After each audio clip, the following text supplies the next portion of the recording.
Hi hello, നമുക്കൊന്നൊരു easy ചേമ്പ് കറിയുടെ recipe നോക്കിയാലോ. തന്നെ നാടൻ രീതിയിലാട്ടോ ചേമ്പ് കറി ഉണ്ടാക്കാൻ പോകുന്നത്. ചെറിയ ചേമ്പ് വെച്ചാണ് കേട്ടോ കറി ഉണ്ടാക്കുന്നത്. അതിൻ്റെ കൂടെ ചെറിയൊരു പപ്പായ എടുത്തിട്ടുണ്ട് കേട്ടോ. പപ്പായയും കൂടെ ചേർത്ത് കൊടുത്താൽ നമ്മുടെ കറിക്ക് നല്ലൊരു ടേസ്റ്റാണ്. നിങ്ങൾ ഉണ്ടാക്കി നോക്കിയിട്ടില്ലെങ്കിൽ ഒന്ന് ട്രൈ ചെയ്ത് നോക്കൂ.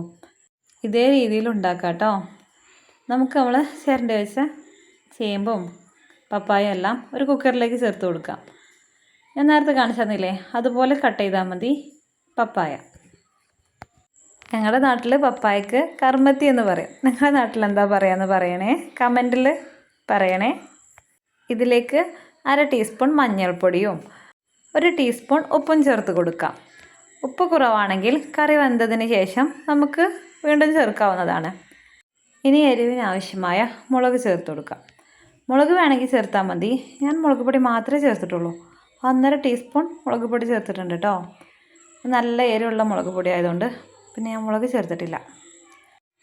ഇനി ഇത് വേവാൻ ആവശ്യമായ വെള്ളം ചേർത്ത് കൊടുക്കാം. വെള്ളം കുറച്ച് അധികമായിട്ട് ചേർക്കണം കേട്ടോ. ഇത് ചെയ്യുമ്പം പപ്പായൊക്കെ ആയതുകൊണ്ട് നല്ല കുറുകിയ കറിയാവും. അപ്പോൾ നമുക്കിപ്പോൾ തന്നെ കുറച്ചധികം വെള്ളം ഒഴിച്ച് വേവിച്ചെടുക്കാം. 1.5 കപ്പ് വെള്ളം ഞാൻ ചേർത്തിട്ടുണ്ടേ. ഇനി കുക്കർ മൂടി നമുക്ക് ഹൈ ഫ്ലെയിമിൽ 1 വിസിലും ലോ ഫ്ലെയിമിൽ 2 വിസിലും അടിച്ചാൽ തന്നെ നമ്മുടെ ചേമ്പ് നന്നായി വെന്ത് കിട്ടും. ഇതിന് ശേഷം കുക്കർ തുറന്ന് നമുക്ക് ഒരു തക്കാളി കട്ട് ചെയ്തുകൊണ്ട് ചേർത്ത് കൊടുക്കാം. എന്നിട്ട് നന്നായി ഇളക്കിയതിന് ശേഷം നമുക്ക് വീണ്ടും കുക്കർ മൂടി 1 വിസിലും കൂടെ വേവിച്ചെടുക്കാം കേട്ടോ. ഹൈ ഫ്ലെയിമിൽ 1 വിസിലടിച്ചാൽ തന്നെ നമ്മുടെ തക്കാളി നല്ലോണം വെന്ത് കിട്ടും കേട്ടോ. ഇതിന് ശേഷം നമ്മുടെ കുക്കർ തുറന്ന് നമ്മുടെ കറി നന്നായിട്ട് ഇളക്കിയെടുക്കാം. ഈ ടൈമിലൊക്കെ ഉപ്പ് കുറവാണെങ്കിൽ ചേർത്ത് കൊടുക്കാം കേട്ടോ. ഇനി നമുക്കിതൊന്ന് കടുക് വറുത്തെടുക്കാം. അതിനായി 1 ടീസ്പൂൺ കടുക് ചൂടായ എണ്ണയിലേക്ക് ചേർത്ത് കൊടുത്തിട്ടുണ്ട്. വെളിച്ചെണ്ണയാണ് ഞാൻ ഉപയോഗിച്ചിട്ടുള്ളത്.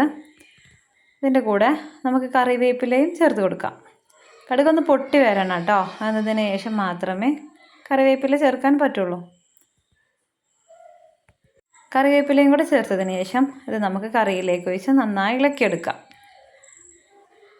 നമ്മുടെ ചേമ്പ് കറി റെഡി ആയിട്ടുണ്ട് കേട്ടോ. ഇതുപോലെ ഉണ്ടാക്കാത്തവർ ഒന്നുണ്ടാക്കി നോക്കൂ. നല്ല ടേസ്റ്റാണേ.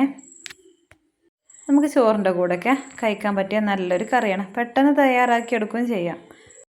ഇതുപോലെ കറി ഉണ്ടാക്കണവർ എൻ്റെ കമൻറ്റ് ബോക്സിലൊന്ന് പറയണേ. എൻ്റെ ഈ വീഡിയോ ഇഷ്ടപ്പെട്ടാൽ എൻ്റെ ചാനലൊന്ന് സബ്സ്ക്രൈബ് ചെയ്യണേ. ഒരു ലൈക്കും തരണേ. ഇതുപോലത്തെ നല്ല വീഡിയോസ് ഞാൻ അപ്ലോഡ് ആക്കിയിട്ടുണ്ട്. നിങ്ങൾ ഒന്ന് കണ്ടു നോക്കണേ. അങ്ങനെ നമ്മുടെ ഈസി ചേമ്പ് കറി റെഡി ആയിട്ടോ. ഈ രീതി ഒന്ന് ട്രൈ ചെയ്ത് നോക്കൂ. നിങ്ങൾക്ക് എന്തായാലും ഇഷ്ടപ്പെടും.